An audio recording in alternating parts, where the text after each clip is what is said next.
నమస్తే. Jubilee Hills MLA Naveen Yadav, Jubilee Hills MLA Naveen Yadav నా పక్కన ఉన్నాడు. ఇంతకు ముందు ఇంటర్వ్యూలో ఓన్లీ నవీన్ యాదవ్, కాంగ్రెస్ పార్టీ అభ్యర్థి నవీన్ యాదవ్. ఇప్పుడు జూబ్లీహిల్స్ ఎమ్మెల్యే నవీన్ యాదవ్.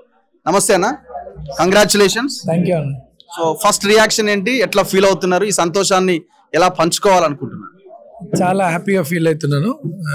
నాకు సంబంధించినటువంటి కుటుంబాలు చాలా హ్యాపీగా ఫీల్ అవుతున్నాను. ఫస్ట్ ఇంత మంచి ఓట్ బ్యాంక్ మెజారిటీ ఇచ్చి నన్ను ఆశీర్వదించిన నా జూబ్లీహిల్స్ కాన్స్టిట్యున్సీ ప్రజలందరూ కూడా నా మనసారా ధన్యవాదాలు తెలియజేస్తూ, నా మీద నమ్మకం పెట్టుకొని నాకు ఈ అవకాశం కల్పించిన కాంగ్రెస్ పెద్దలకి, మరీ ముఖ్యంగా రేవంత్ అన్నకు కూడా ధన్యవాదాలు తెలియజేస్తూ, ఈరోజు నన్ను నమ్మి, పార్టీని నమ్మి ఈ అవకాశం కల్పించిన ప్రజలకి ఎప్పుడు అందుబాటులో ఉంటూ వారు సేవ చేసుకొని ఈ కాన్స్టిట్యున్సీని అభివృద్ధి బాటలో తీసుకుపోతాను. సో ఎంత హ్యాపీగా ఉన్నారు ప్రజలందరూ. వాళ్ళు అవకాశం నా పేరు అనౌన్స్ చేసినప్పటి నుండి చాలా హ్యాపీగా ఉండే. స్వచ్ఛందంగా చాలా మంది స్థానికులందరూ కూడా ప్రచారంలో పార్టిసిపేట్ చేసి గెలిపించారు.